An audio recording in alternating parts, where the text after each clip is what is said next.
जब मैं आपको बता दूं कि आपने ओसीडी लेवल के बहुत सारी सीरीज देखी होंगी, मूवी देखी होंगी, यहाँ तक कि जॉन विक भी देखा होगा, बहुत सारी और भी हैं जहां पर आपको लगेगा कि यार इतना प्रॉपर कैसे हो सकता है ओसीडी की प्रॉब्लम। लेकिन भाई अगर सबसे ज्यादा हाईएस्ट लेवल के ऊपर जाना है ना आपको, तो ये राम कपूर की आपको सीरीज देखनी पड़ेगी, मिस्ट्री। और इसके अंदर क्या मिस्ट्री है वो तो हम आगे बात करेंगे, पहले हम इसके कैरेक्टर के ऊपर बात करते हैं। ये एक ऐसा कैरेक्टर है कि अगर बच्चे के मुंह से अगर आइसक्रीम टपक रही है तो तकलीफ इसको हो रही है कि भाई जल्दी साफ कर दो इसको। ठीक है, कहीं अगर ब्लॉक्स टेढ़े मेढ़े लगे हुए हैं और वो पिन बोर्ड पे लगे हुए हैं तो उन ब्लॉक्स को कलर वाइज जो है वो डिकोड करने बैठ जाएगा कि भाई सीधा लग जाए एक साथ। अगर गलती से कोई डंडा उठा लिया जो गलती से रस्टेड है या फिर मिट्टी लगी हुई है तब इसको तकलीफ हो जाती है। तो इस तरीके का कैरेक्टर दिखाया गया जो कि काफी ज्यादा शार्प माइंड का है। लेकिन कुछ टाइम पहले ये एक ऐसा कॉप था जो ठीक ठाक शार्प माइंड का भी था, घर संसार ठीक चल रहा था, वाइफ की हो जाते सस्पिशियस तरीके से मर्डर डेथ, जिसके बाद ये थोड़ा पगला जाता है। और उस पगलाने के बाद इसको वापस एक अपॉर्चुनिटी मिलती है कि भाई मैं कॉप ना रह के चलो एक्स कॉप ही बन के मैं कंसल्ट कर दूं पुलिस को टफ केसेस के ऊपर। तो इस सीरीज के अंदर आपको 6-7 केसेस दिखेंगे। जैसे पहले ही केस 2 एपिसोड तक चलता है तो उस तरीके का होगा। यहाँ पर आपको इंट्रोडक्शन भी दिखती है, एक गोली चलती है एक पॉलिटिशियन के ऊपर, वो केस के कैसे सॉल्व करता है। उसके बाद एक वाइफ जो है वो गायब हो गई है किसी की, उसको कैसे सॉल्व करता है। तो ये सारी चीजें दिखाई जाती हैं। इसको असिस्ट जो कर रही है वो इसकी एक समझ लीजिए असिस्टेंट है, जो ऐसे तो साइकेट्रिस्ट है बट उसके साथ होना बहुत ज्यादा जरूरी है ताकि ये बौखला ना जाए। यहाँ तक कि अगर ये ब्लाइंड्स देखेगा और टेढ़े मेढ़े हो रहे होंगे, रिंकल हो रहे होंगे, तो ब्लाइंड्स पहले ठीक करने लग जाएगा, कॉन्वर्सेशन बाद में करेगा।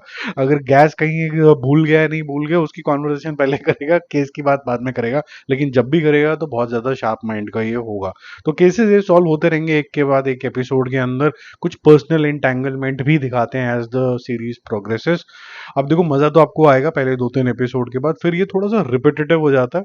जो मैं ये नहीं बोलूंगा कि बहुत ज्यादा बुरा लगता है, लेकिन पॉइंट ये है कि जिस तरीके से इसका स्क्रीन प्ले लिखा गया है, स्क्रीन प्ले इसका बहुत ही लाइट हार्टेड रखा गया है, कॉमिक तरीके का रखा गया है, जबकि मुद्दे जो चल रहे हैं बहुत ज्यादा स्ट्रांग चल रहे हैं।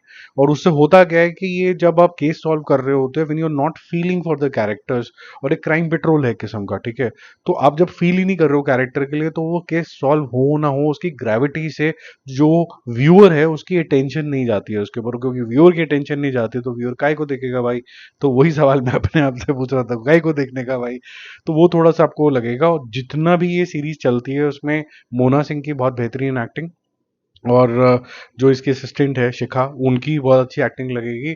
फिर राम कपूर की एक्टिंग बहुत ज़्यादा शानदार है। आपको लगेगा कि यार ये शायद बड़बोला है और काफ़ी कंट्रोवर्सी हुई है, कुछ भी बोल देता है कहीं पर, तो प्रमोशन के अंदर भी ये नहीं इनको शामिल किया गया था, but otherwise he is done a very good job. ठीक है, आपको लगेगा कि बहुत शार्प माइंड है, कैसे इसका दिमाग चल रहा है, ये सब चीज़ें। लेकिन बहुत जितने भी केसेस हैं ये थोड़ा इजी सॉल्व है, ये कोई बहुत ज़्यादा डिफिकल्ट नहीं है कि बहुत ज़्यादा आपको जद्दोजहद लग गई हो थोड़ा, क्योंकि कॉमिक टोन भी रखनी है। तो अगर आप हार्डकोर फैन हैं कि आपको क्राइम देखना है फिर उसको सॉल्व होते हुए देखना है, तो मेरे ख्याल से ये आपके लिए सीरीज नहीं है। इसको शर्लॉक होम मत समझना। ये इंटायरली कॉमिक भी नहीं है, तो ये मत समझना कि आपको हंसी के फव्वारे आ जाएगी। जैसे अभी शेरदिल नाम की एक मूवी आई थी Z5 के ऊपर जिसके अंदर दिलजीत दोसांझ थे, उनको भी लेके कंट्रोवर्सी चल रही है। तो एक सीरियस मैटर को थोड़ा जोवियल तरीके से दिखाने की कोशिश करी गई थी। यहाँ पर भी थोड़ा सा वो पंगा है, लेकिन यहाँ पर एक्टिंग सबकी बहुत ज्यादा शानदार है, जो मेन लीड है। बाकी तो जो केसेस चेंज हो रहे हैं तो किरदार भी चेंज हो रहे हैं, वो आपको इतना ज्यादा मजा नहीं आएगा। मेरा मूवी शो स्कोर इसके लिए रहेगा 2.5 स्टार्स आउट ऑफ 5। ये और बेहतर बन सकती थी, थोड़ी और इंटेंसिटी और डीप डाइव करना चाहिए था हर एक केस के अंदर, जाके आपको उन कैरेक्टर्स के साथ भी लगाव हो, आप थोड़ा सा कंफ्यूज हो के कौन होगा। यहाँ पर ज्यादा आप डीप डाइव नहीं करते हो केस को और फिर फटाफट नेक्स्ट केस के ऊपर चले जाते हो। जल्दी मिलते हो रिव्यूज और अपडेट्स के साथ। Stay connected, bye bye.